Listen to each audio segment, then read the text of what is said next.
बिस्मिल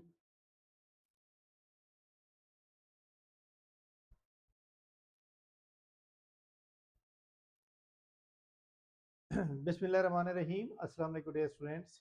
अच्छा जनाब, तमाम स्टूडेंट चेक कर लें कि आपको वाइट बोर्ड बिल्कुल क्लियर नज़र आ रहा है, मेरी आवाज़ बिल्कुल सही आ रही है।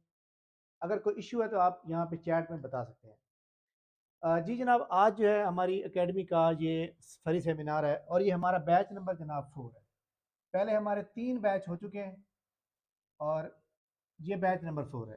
क्योंकि हम हर बैच में ना 50 से ज़्यादा बंदे नहीं ऐड करते, क्योंकि बहुत से लोगों को मैनेज करना मुश्किल हो जाता है, इसलिए हमने बैच अलग अलग बना दिया। अच्छा जनाब, सबसे पहले मैं आपको बताऊं कि मेरी एम कॉम अकाउंटिंग के अंदर है और इस तरह एम एस बिजनेस एडमिनिस्ट्रेशन में की हुई है और ये मेरी फील्ड की जॉब है। जनरल नॉलेज से आप पहले वाकिफ़ हैं। आपको पता है कि इन्फोर्समेंट ऑफिसर की जो है 199 पोस्ट जिनकी अप्लाई हो चुकी है और ऑडिट ऑफिसर की जनाब 56, चीफ म्यूनसिपल ऑफिसर की 40 और ये फाइनेंस की 38। ये टोटल जनाब 339 नौकरियां थी जो कि जिनकी अप्लाई की लास्ट डेट परसों जनाब जुम्मतुल मुबारक वाले दिन थी। मैं आपको थोड़ा सा मुख्तसर जनाब बताऊंगा और हम जल्दी जल्दी, क्योंकि हमारा ये लेक्चर 40 मिनट का होता है, तो मुख्तसर में आपको ज़्यादा से ज़्यादा बताने की कोशिश करूंगा। आखिरी 15 मिनट में आपको दूंगा, आपने जो भी सवाल करना होगा आप कर सकते हैं। सबसे पहले जनाब मैं आपको ये बता दूं कि टोटल हमारे पास जो टेस्ट और इसी तरह लेक्चर होंगे वो कितने होंगे और किस तरह होंगे, ये थोड़ा सा मैं मुख्तसर बता दूं। देखिए जनाब, हमारे जो है टोटल जो हमारे पास टेस्ट होंगे ना, वो टोटल होंगे 70 टेस्ट। ये 70 टेस्ट के अंदर जनाब 40 होंगे जनरल नॉलेज के, क्योंकि जीके 50% है, और 30 होंगे जनाब ये वाले हमारे अकाउंटिंग के, फाइनेंस के और सेल टैक्स के। ठीक हो गया जनाब? आल इज ओके है? अगर कोई किसी को आवाज़ में मसला आ रहा हो तो भी आप बता सकते हैं कि वाइट बोर्ड क्लियर नज़र आ रहा है, आवाज़ ओके आ रही है। मैं थोड़ा सा अनम्यूट करता हूँ ताकि आपको पता चल जाए। आल इज ओके है? अच्छा जी।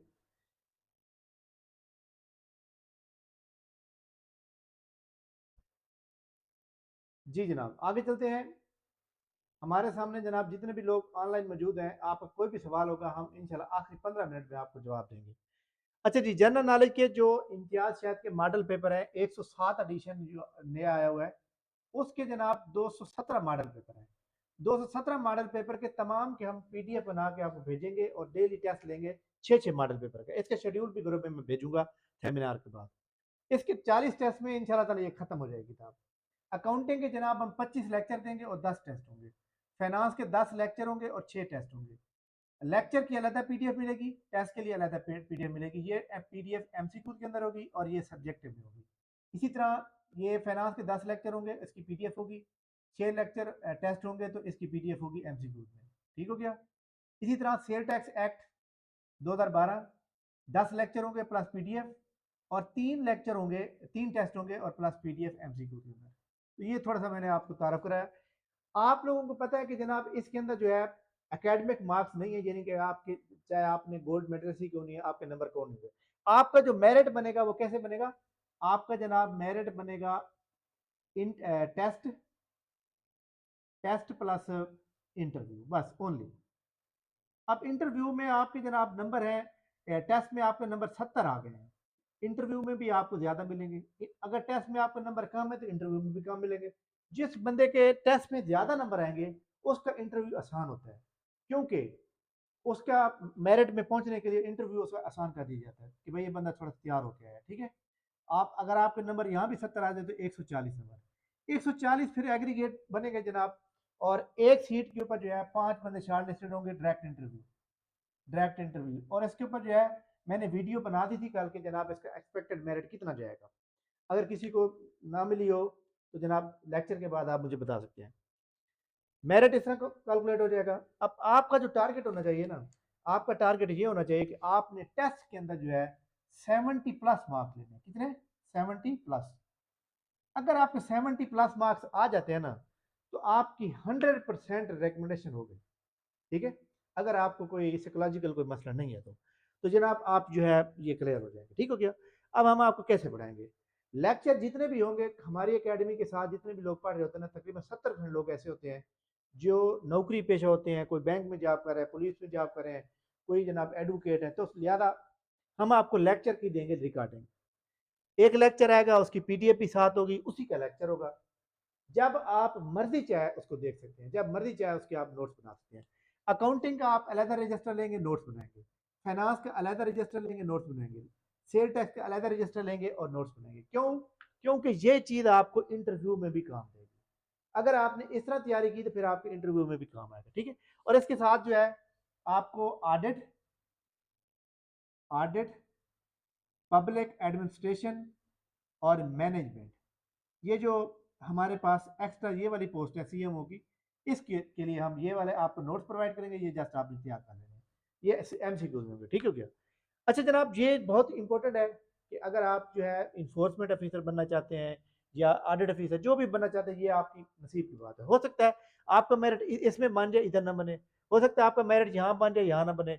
मैंने ऐसे स्टूडेंट भी देखे हैं जनाब, हमारी एकेडमी का जो है मतलब है कि एक स्टूडेंट जनाब मोहम्मद शरीफ, जो एडी लेबर जो है वो रिकमेंड हुआ अभी लास्ट टाइम, पे रोल के ऊपर उसका इंटरव्यू फेल है।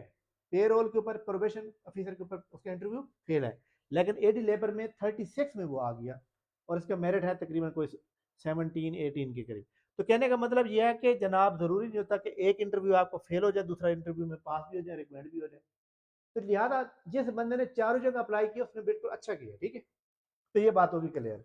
अब फॉर एग्जाम्पल जिस बंदे ने जनरल नॉलेज की तैयारी नहीं करनी, जनरल नॉलेज की तैयारी जरूरी है, क्योंकि आगे जनाब एफआईए के अंदर जॉब आ रही है, आगे डिप्टी अकाउंटेंट की जॉब आ रही है, आगे नायब तहसीलदार की जॉब आ रही है, लिटरेसी डिपार्टमेंट के अंदर जॉब आ रही है, और इसके अलावा जो है एंटी करप्शन में भी जॉब आएंगी। ठीक हो गया। तो ये साल में ये आने वाली है। खैर हम चलते हैं, आपको थोड़ा सा मतलब एक लेक्चर देते हैं, उसके बाद हम आपसे बात करेंगे कि आपको तैयारी कैसे कराई जाएगी। अब देखिए, हमने 70 आपसे टेस्ट लेने हैं, इसके लेक्चर देने हैं। ठीक है। तो अगर हम इसको डिवाइड करें ना एक एक दिन के ऊपर, तो तकरीबन 50 दिन भी नहीं बनते। इसलिए हमारी ये जनाब 40 दिन का, 45 डेज का हमारा ये सेशन होगा। ठीक है। अच्छा, एक बात बड़ी इंपॉर्टेंट है, अकाउंटिंग के आपको डेली 2 लेक्चर और 2 पीडीएफ आएंगी और जनरल नॉलेज की फाइल आएगी। आपने जनरल नॉलेज का टेस्ट देना होगा और अकाउंटिंग की जो फाइल होगी उसका आपने जनाब नोट्स बनाने होंगे। 10 दिन में ये खत्म हो जाएंगे। फिर अकाउंटिंग के टेस्ट स्टार्ट हो जाएंगे। उसके साथ ये हमारे पास जो फाइनेंस है इसके लेक्चर आएंगे। इसके जो है हमारे पास जो है 5 दिन में खत्म हो जाएंगे, फिर टेस्ट स्टार्ट हो जाएंगे। यानी लेक्चर आपके दो दो आएंगे। इस ये जो हमारा 4 बैच है ये थोड़ा फास्ट ट्रैक है। पहले वाले जो बैच है उनमें टाइम ज़्यादा था, इसमें टाइम थोड़ा कम है, इसलिए हमारे पास जो है मतलब है कि हमने थोड़ा फास्ट चलना है ताकि हर बंदे को अच्छी तैयारी हो जाए। इसके बाद जो है इसकी एक बड़ी इंपॉर्टेंट बात, इसका जो टेस्ट डेट है वो कब तक हो सकती है। इसकी टेस्ट डेट जो मेरे ध्यान में आ रही है ना, वो आ रही है जनाब 11+12, ये जनाब मई। ये जो सैटरडे संडे होगा ना, ये एक्सपेक्टेड डेट है इस टेस्ट की। ज़्यादा जो नहीं, इसके अंदर मैं आपको ये कहूँ कि 90% चांस है। ठीक है। 18 अप्रैल की अफवाह भी है, लोगों की फैलाई हुई है, लेकिन 18 अप्रैल को मुझे 0% लगता है। ठीक है। क्योंकि उसके पहले भी जो आई थी जनाब जॉब, उनका पेपर पहले होगा। ठीक है। इसी तरह हमारे सामने जो बाकी चीज़ें हैं, मतलब है कि अप्रैल के बिल्कुल एंड पे वो मुश्किल है, क्योंकि उस वक्त एफपीएससी के एग्जाम स्टार्ट हो जाएंगे, या पीपीएससी ने अभी असिस्टेंट रजिस्ट्रार कोऑपरेटिव सोसाइटी के लेने हैं, उससे जो पहले एडवर्टाइजमेंट आई थी उसके लेने हैं। तो बहरहाल ये मुझे ये 11-12 मई वाली जो थोड़ी सी सैटरडे संडे होगा कन्फर्म लग रही है।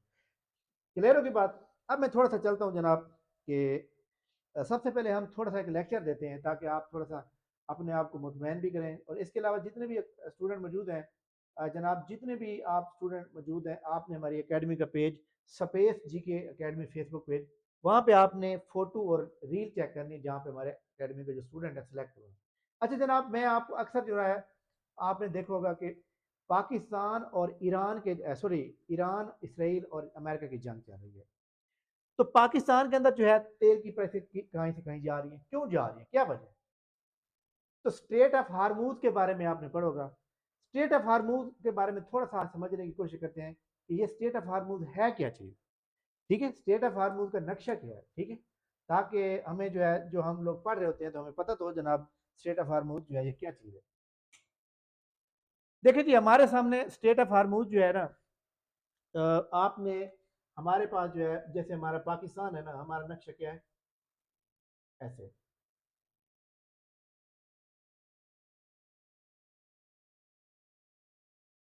ये हमारा पाकिस्तान है। मैं छोटा सा नक्शा बनाऊंगा, थोड़ा सा छोटा छोटा करके, ताकि आपको ना सही तरह समझ आ जाए। पाकिस्तान के बिल्कुल जनाब मगरब में ना यहाँ पे है अफगानिस्तान, ठीक है। और ये वाला जो पोर्शन है ना, ये वाला जो पोर्शन है हमारे सामने, ये वाला यहाँ से जनाब ऐसे आगे, ये है ईरान, ये क्या है, ये है अफगानिस्तान, ये है पाकिस्तान, ये है जनाब ईरान। ईरान जो है पाकिस्तान से 2 गुना बड़ा है रकबे के लिहाज से, ठीक है। यानी पाकिस्तान का जितना रकबा 8,81,000 है, तो ईरान का 16 लाख कुछ है, ठीक है। अच्छा जी, अब पाकिस्तान के जब हम इधर जाते हैं तो कराची जाते हैं, तो यहाँ पे क्या आ जाता है, अरेबियन सी आ जाता है। अरेबियन सी जो है ये जनाब सिर्फ पाकिस्तान को नहीं लगता, बल्कि यहाँ ईरान को भी लगता है। ईरान के बाद यहाँ पे जो है अगला जो मुल्क आता है ना, उसका नाम है इराक। क्या नाम है, इराक। इराक, इराक के बाद जनाब, इराक के बिल्कुल साथ यहाँ पे एक मुल्क है जिसको हम कहते हैं कुवैत। क्या कहते हैं, कुवैत। अच्छा जी, कुवैत के बाद फिर हम इस तरह चलते रहते हैं। यहाँ पे हमारे पास जो है एक मुल्क आता है जो कि समंदर के अंदर है, कि आइलैंड के तौर पे। ये जो मुल्क है ना, इस मुल्क को हम क्या कहते हैं बोला, इस मुल्क को हम कहते हैं बहरीन। और ये याद रखिएगा, इसके चारों तरफ पानी है। उसके बाद थोड़ा सा आप आगे जाएं, और पानी के अंदर इस तरह जनाब, ये इस तरह ऐसे, ये जो मुल्क है ना, इसको हम कहते हैं कतर। कतर जनाब छोटा सा मुल्क है। जैसे मैं आपको बताऊं ना, कतर जो है इतना बड़ा मुल्क है, मतलब मुल्क है जैसे हमारे पास डीजी खां, मुजफ्फरगढ़, मुल्तान का रकबा इकट्ठा कर लिया जाए ना, तो ये तकरीबन कोई 20-25 हज़ार किलोमीटर बनता है, इसराइल जितना बड़ा है, छोटा सा है। अच्छा जी, इसके बाद आगे चलते हैं। उसके बाद आगे जाते हैं थोड़ा सा, और यहाँ पे इस तरह जनाब फैला हुआ है ऐसे, ऐसे। इसको कहते हैं यूए, यूएई, जिसको हम मुत्तहिदा अरब अमारात कहते हैं। और ये यूएई जो है, इसकी जनाब याद रखिएगा कि 7 स्टेट हैं। कितनी, जैसे हमारे पाकिस्तान के 7 सूबे हैं, तो यहाँ इसकी 7 स्टेट्स हैं। और जैसे दुबई है, शारजा है, उम्मुल कुवैन है, फुजीरा है, सारे यहाँ पे पाए जाते हैं, ठीक हो गया। उसके बाद ये जनाब यहाँ पे ऐसे जो है, ये ऐसे, ये हमारे पास जो मुल्क है ना, ये ओमान, OMAN, ठीक हो गया। ओमान के बिल्कुल साथ यहाँ पे ये वाला जो मुल्क है, इसको हम कहते हैं यमन, YE, चलिए जी उर्दू में लिख देता हूँ थोड़ा सा, YEMEN, यमन, ठीक हो गया। तो यहाँ पे जनाब ऐसे एक बड़ा मुल्क है ऐसे, ये देखें। इसको हम भला क्या कहते हैं, इसको हम कहते हैं सऊदी अरेबिया, सऊदी अरेबिया, ठीक है। अब देखिए जी, हमारे सामने इस साइड पे जनाब, यहाँ पे जो है मक्का मुअज़्ज़म है, और इस साइड पे जो है मदीना आता है, ठीक है। ये भी आपको याद रखना है। अब सवाल यहाँ पे ये पैदा होता है कि ये दरमियान में क्या चीज़ है। इधर भी ज़मीन है, ये तो दरमियान में है ना। ये देखिए, यहाँ पे ज़मीन की तंग पट्टी हो जाती है। इधर भी क्या चीज़ है, इधर भी अरेबियन सी है। क्या चीज़ है, अरेबियन सी है, ठीक हो गया। और उसके बाद इधर से ना एक कॉन्टिनेंट स्टार्ट हो जाता है, जिसको हम अफ्रीका कहते हैं। क्या कहते हैं, अफ्रीका। तो ये दरमियान में क्या रास्ता है, ये दरमियान में जो रास्ता है, इसको हम कहते हैं रेड सी। क्या चीज़ है, रेड सी। इधर जो है हमारे सामने, इधर इस साइड पे जो है मेडिटेरियन सी आ जाता है। तो ये रेड सी जो है, याद रखिएगा कि इन दोनों को मिलाते हैं, ठीक है। तो लिहाजा ये रेड सी वो है जो कि हजरत मूसा अलैहिस्सलाम, जो फिरौन की जो फौज थी और पीछे वो क्रॉस किया था।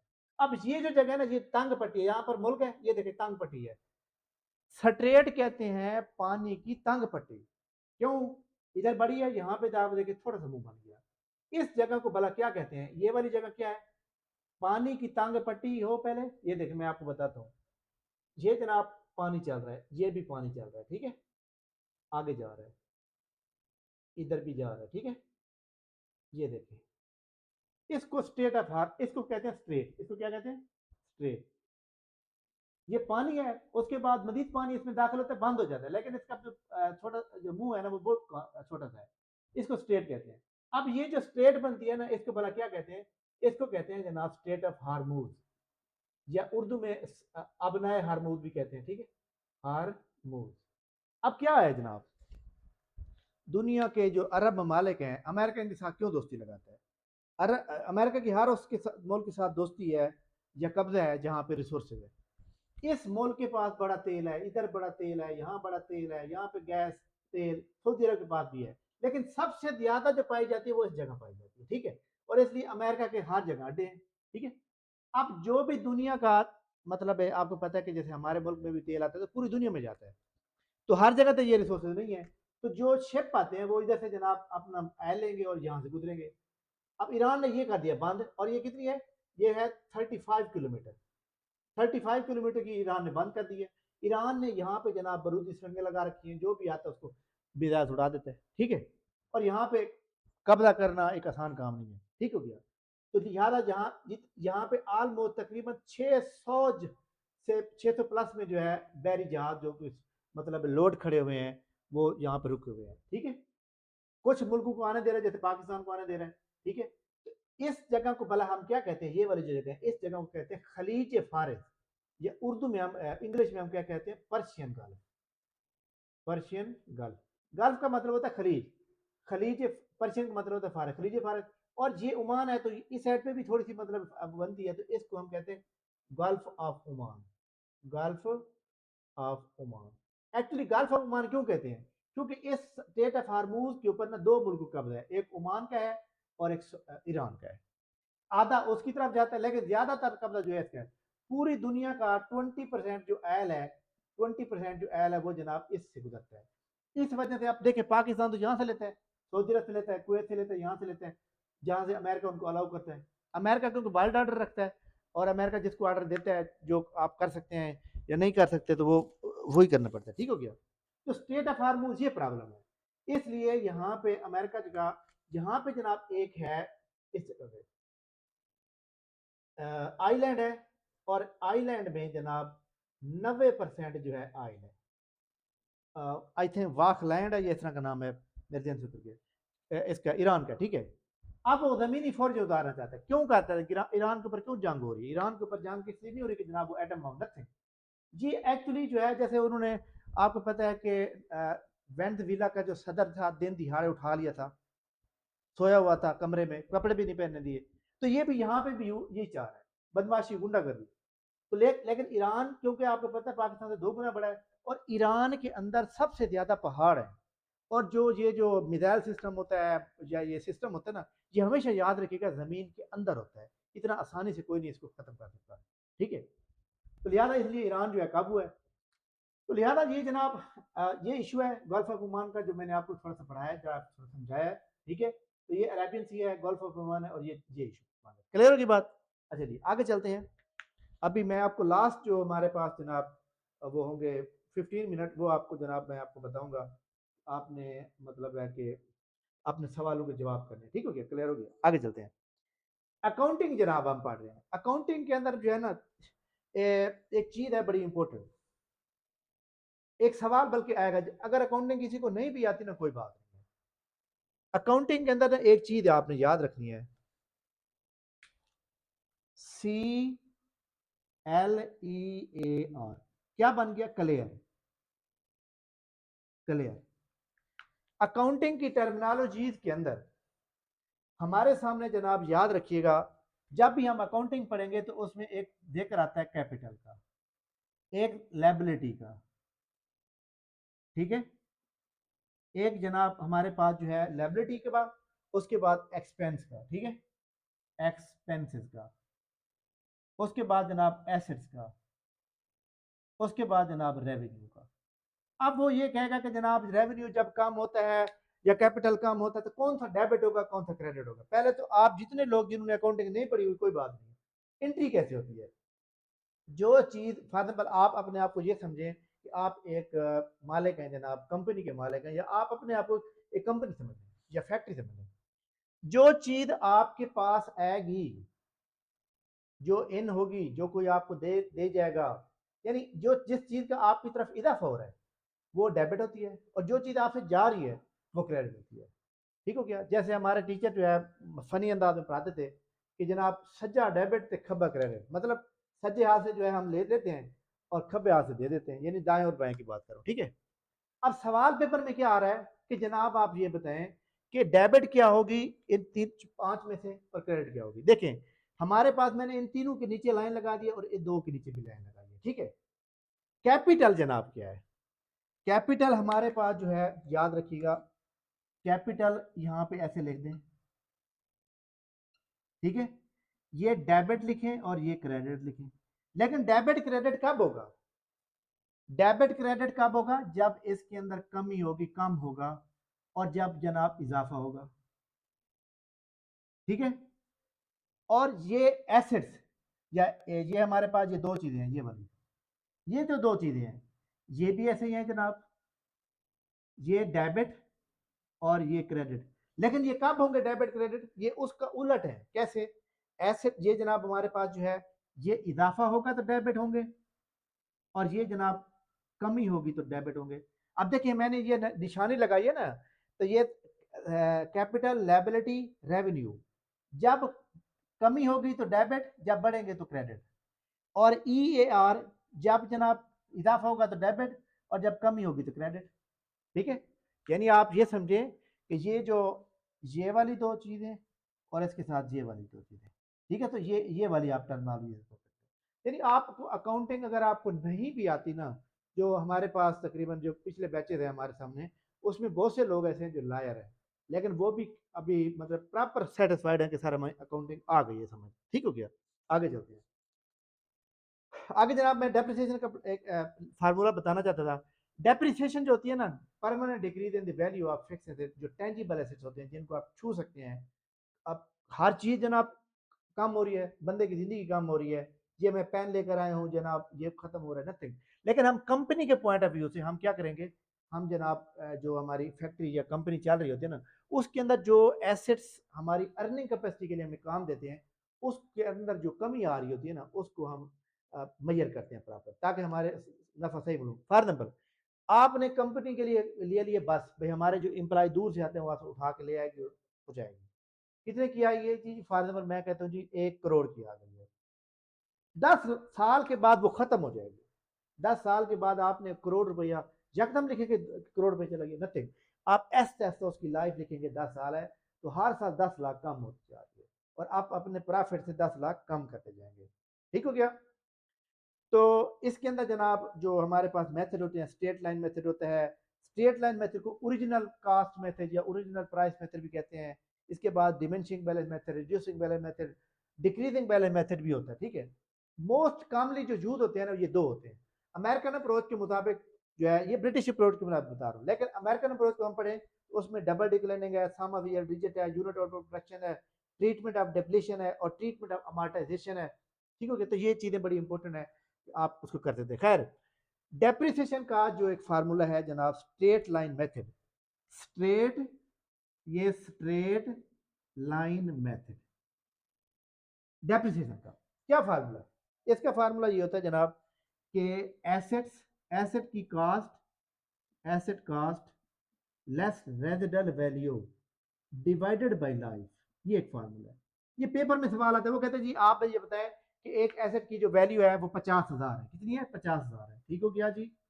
अच्छा जी, माइनस रेजुलर वैल्यू जो है वो है जनाब 10,000, ठीक है। आप ये बताइएगा उसकी लाइफ है जी 5 ईयर, आप ये बताएं एनुअल डेप्रिसिएशन क्या बनेगी? ये फार्मूला जो है ये एनुअल डेप्रिसिएशन का है। एडी का मतलब क्या है? Annual depreciation. अब देखिए जी हमारे सामने जो रेजिडल वैल्यू होती है, इसके 4 नाम है। Residual value, scrap value, breakup value, और साल्वेज वैल्यू। इसका मतलब होता है उर्दू में हम कह सकते हैं कबाड़ खाने की वैल्यू। जो चीज हमारे घर में खत्म हो जाती है हम उसको फेंक देते हैं, कबाड़िया, ठीक है। तो इसका मतलब है जब आपकी गाड़ी की 10 साल लाइफ थी, या आपका ये मोबाइल है, मोबाइल जनाब आप आज आपने खरीदा है, उसकी वारंटी पड़ी है? नहीं जी, खत्म हो गई है। अब ये वारंटी खत्म होने के बाद फिर भी तो सेल हो सकता है कुछ पैसों का, जो कुछ पैसों का सेल हो रहा है उसको हम resident value, salvage value, breakup value क्या, या मतलब है कि रेजिडेंट वैल्यू कहते हैं, ठीक है। अब ये वो अब देखिए कितना बच गया बाकी, ये बच गया बाकी 40,000। 40,000 डिवाइडेड बाई 5 ईयर उसकी लाइफ है, तो 8,000 की डेप्रिसिएशन बनी। उसने कहा जी आप ये बताएं कि 3 साल के बाद जो है, जब वो कहते हैं जी 3 साल डेप्रिसिएशन कितनी बनती है, सम ये स्ट्रेट लाइन मेथड जो होता है ना, स्ट्रेट लाइन को फिक्स इंस्टॉलमेंट मेथड भी कहते हैं और ओरिजिनल कॉस्ट मेथड भी कहते हैं। क्यों? इसके अंदर डेप्रिसिएशन जो पहले साल निकलती है ना, वो फिक्स हो जाती है। पहले साल कितनी निकली है? 8,000। 8,000 को मल्टीप्लाई करें 3 साल के लिए, 24,000, तो 24,000 डेप्रिसिएशन बनती है। ये सब सिंपल सा सवाल आता है पेपर में। तो जनाब मैं आप कर रहा हूँ म्यूट, तमाम लोग जितने भी मौजूद हैं, हमारे पास 10 मिनट मौजूद हैं, आप लोग कोई भी सवाल कर सकते हैं। और हमारे पास ऑलरेडी तकरीबन 15 बंदे ऐड हो चुके हैं ग्रुप में, और 50 जैसे होंगे ख़त्म, और आगे हमने कोई सेशन नहीं जो है स्टार्ट करना, बस बस इसके बाद ये हमारे 4 और लास्ट। जी जनाब, एनी क्वेश्चन? जी सर, डिग्री है मेरी एमएससी अकाउंटिंग एंड फाइनेंस, ठीक हो गया, लेकिन उसमें एमकॉम और भी अकाउंटिंग एंड फाइनेंस है। ठीक अब है। मैं स्टिल अप्लाई कर रहा हूँ, मैंने कर भी दिया है एमकॉम का पोर्शन तक ना उसके उसमें वक्त में। तो एमकॉम और MSc accounting and finance match हो जाए। देखिए जी, मैं आपको बताऊं कि यहाँ पे 3 डिग्रियां देख रहे हैं, बीबीए, एमकॉम, बीएस कॉमर्स, ठीक है, और BS accounting finance, MSc accounting finance, MBA, ठीक है। इनको एक ही डिग्री के, ठीक है, खत्म बात, आगे चले। इक्वल सर्टिफिकेट मेरे पास मौजूद है, जिसको चाहिए मैं ग्रुप में शेयर कर दूंगा। आगे चले जनाब। इसके अलावा जैसे MSc accounting, MSc insurance banking finance है, या एमबीए बैंकिंग फाइनेंस है, या इस तरह एमए फाइनेंस है, जस्ट एमए कॉमर्स है, और MSc management, MSc product management है, वो भी इनके इक्वल है।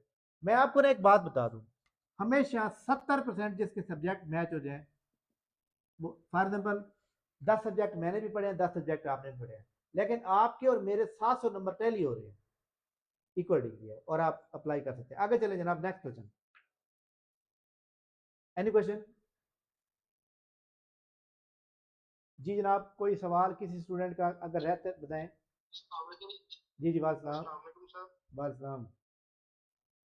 सर मैंने bachelor teaching in computer science किया हुआ है, तो मैं सर कमेंट कर सकते हैं किसमें एलिजिबल हूँ। देखें जी, आप जो है ना पंजाब गवर्नमेंट की वेबसाइट पे जाएं, ठीक है, पंजाब गवर्नमेंट की वेबसाइट पे ऊपर आप जाएं तो वहाँ पे ना system SSO item systems software operator है, जैसा ऑफिसर की जॉब है, उसमें 368 नौकरियां खड़ी हुई हैं, और उसमें जो है 368 नौकरियों के ऊपर जो है 1,70,000 सैलरी है, पीरा के department, Punjab enforcement regulatory authority में। उसको आप जो है ना वहाँ पे अप्लाई करें, कंप्यूटर वाले। बाकी आपके सर लेवल वो की जॉब आगे भी आएंगी इंशाल्लाह। जी जी। सर वो एक्सपीरियंस कोई मांग रहे हैं, अप्लाई नहीं हो रहा। मैंने कोशिश की थी 2-3 दफा, तो वो मैं किस तरह इशू सॉल्व करूँ। चले वो आपने बाद में करेंगे यार, देखो हमारा सेमिनार है इन जॉब के लिए, आपकी ये बात ना इरेलीवेंट है, आप मुझसे पर्सनल में बात कीजिएगा सेमिनार के बाद। आगे चले जनाब, और सवाल जनाब, आपने इस रेलिवेंट बात करनी है, क्योंकि हमारा टाइम होता है पूरा फिक्स। अब ये इसका टाइम चल रहा है, 8 मिनट बाद क्लास खत्म हो जाएगी। जी जनाब, और सवाल बताएं, आप में से किसी के क्वेश्चन? सर बस राम। प्रिंसिपल ऑफिसर के लिए जो जैसे बीबीए है, बीए वाले बंदे हैं तो अपने ग्रेड और तो पॉलिसी नहीं पढ़ी, तो वो उसकी तैयारी के लिए क्या किस तरह की जी स्टेप मैंने है। यहाँ पे लिखा है कि पब्लिक एडमिनिस्ट्रेशन यानी जो, और ये मैनेजमेंट स्ट्रेटेजी, इसके हम बनाएंगे एमसीक्यूज, ठीक है, वो आपको देंगे, क्योंकि उसके अंदर जो है ना अकाउंटिंग भी आएगी, फाइनेंस भी आएगा, ऑडिट भी आएगा। क्योंकि उसने ये नहीं मेंशन किया कि जनाब कौन कौन से सब्जेक्ट में से पेपर लिया जाएगा, उसने कहा जी 100% क्वालिफिकेशन। अब जिस बंदे ने एमबीए किया है, एमपीए किया है, उस बंदे ने अकाउंटिंग भी पढ़ी है, उस बंदे ने फाइनेंस भी पढ़ी है, उस बंदे ने इकोनॉमिक्स भी पढ़ी है, उस बंदे ने मैनेजमेंट भी पढ़ी है, स्ट्रेटेजिक मैनेजमेंट, सब कुछ पढ़ा है। तो लिहाजा अकाउंटिंग भी आएगी, फाइनेंस भी आएगी, ऑडिट भी आएगी, पब्लिक एडमिनिस्ट्रेशन भी आएगी, मैनेजमेंट भी आएगी। तो मैनेजमेंट और ये सारे हम एमसीक्यू देंगे बाद में आपको, लेकिन ये वाले जो सवाल ये आपके लिए रेलिवेंट है, ठीक है। अच्छा जी, एक बात स्टूडेंट ने जी मैसेज किया कि सर मेरिट कितना जाएगा। आप मेरिट को छोड़ें, मेरिट जनाब मैं कहूँगा 40 आ जाए, 40 पे आपकी सिलेक्शन तो नहीं होगी ना, इसलिए आप 70 का टारगेट बनाएं। 70 का टारगेट बनाएंगे तो आपके 60 नंबर आएंगे या 65 आएंगे, आपके नंबर 50 भी आ जाते हैं तो आपका मेरिट बन जाएगा और आप सिलेक्ट हो सकते हैं, ठीक है, ये भी आपने याद रखना है। और इसके अलावा मेरिट के ऊपर मैंने कल वीडियो बनाई थी, आप सर्च कर लें। और सवाल जनाब, नेक्स्ट क्वेश्चन। जी जनाब, हेलो, एनी क्वेश्चन जनाब आपकी तरफ से? नेक्स्ट है सवाल जनाब कोई? चलें जनाब, ये मैं नंबर देख रहा हूँ, ठीक है, और ये हमारा व्हाट्सएप नंबर है, आप लोगों ने जो है इसके ऊपर जो है रब्ता करेंगे, और इसकी जो रजिस्ट्रेशन है वो जनाब याद रखिएगा कि जैसे हमारे पास 50 बंदे हो जाएंगे हमने बंद कर देंगे, इसके बाद नेक्स्ट ऐड नहीं करना। अच्छा जनाब, तो ये जनाब हमारा ओवरव्यू था।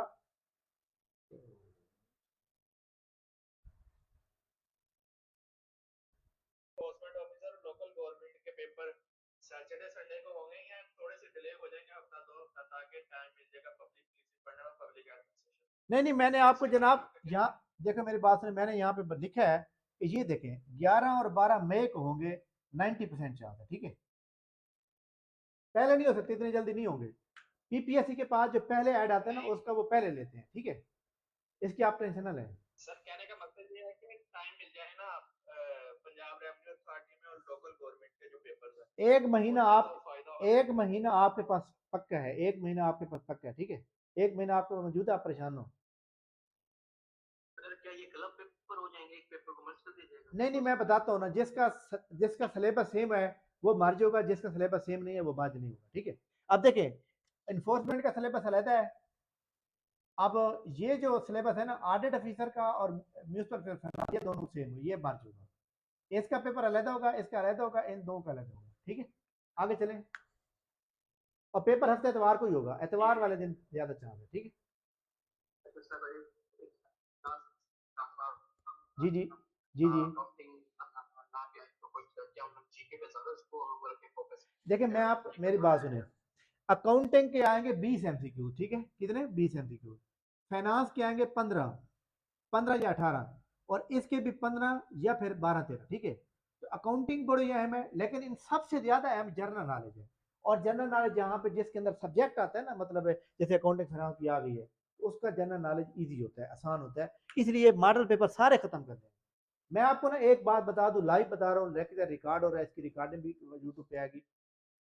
मैं सब स्टूडेंट को एक बार पर कह देता हूँ भाई, अगर आपका नाम, अगर आप पास नहीं होते आपकी फीस वापस। पास कैसे? पास का मतलब है 40 नंबर लेने पास है, नथिंग। मैं उस बंदे को पास कहता हूँ जो बंदा इंटरव्यू में बैठा होता है, वो पास है। जो बंदा इंटरव्यू में नहीं बैठा वो क्या पास है, वो तो रह गया। लेकिन हमारी एक शर्त होती है, क्या शर्त होती है? आपने, आपको मॉडल पेपर भेजे गए हैं, आपने याद करने हैं, आपके टेस्ट के अंदर जो है 95 प्लस मार्क्स हो। अगर आपने पूरे टेन्योर में एक छुट्टी की है तो अलाउड है, एक छुट्टी मजबूरी हो सकती है बंदे की, लेकिन एक छुट्टी से ज्यादा करने पे आपको जो है मतलब है आपका वो खत्म कर दिया जाता है, इस टर्म से आप निकल जाते हैं। सर फाइनेंशियल, जी। सर सिर्फ फाइनेंशियल अकाउंटिंग करवाएंगे कि अकाउंटिंग के भी कुछ चैप्टर नहीं करवाएंगे? नहीं, अकाउंटिंग याद देखो, फाइनेंशियल अकाउंटिंग है, कास्ट अकाउंटिंग है, मैनेजरियल अकाउंटिंग है, इसमें 25 लेक्चर में सारी क्लियर हो जाएगी, ठीक है। अब हमने 20 नंबर के लिए हम इतने लंबा चौड़ा पढ़ेंगे, हम टू द पॉइंट और वेरी इंपॉर्टेंट पढ़ेंगे, ठीक है। अच्छा, जो जो मैं टेस्ट लूंगा, टेस्ट के अंदर एमसीक्यू के अंदर छोटे छोटे न्यूमेरिकल है, उस न्यूमेरिकल पर मैं अलग वीडियो बनाऊंगा, यानी 25 के अलावा बनेंगे, ठीक है। तो लिहाजा वो आपकी फुल तैयारी हो जाएगी। अच्छा, हमारा लेक्चर जैसे ही खत्म हो जाए आपने उसको खत्म ही समझना है। आप और कोई सवाल समझना बताएं, एनी क्वेश्चन?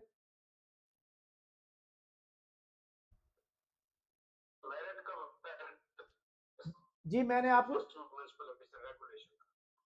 इसका जो मेरिट है ना, ये रेगुलेशन वाले का, इसका मेरिट तकरीबन जाएगा ऑलमोस्ट 50 प्लस में जाएगा, 55 तक जाएगा, ठीक है, इससे ज्यादा नहीं जाएगा।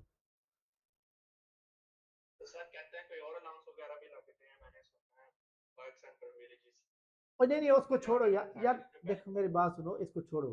ये जो जब आप इनमें से कोई भी पोस्ट पे आ जाते हो ना, आप मालिक पूरे जिले के, आपके पास गाड़ियां होंगी, आपके पास हर चीज होगी।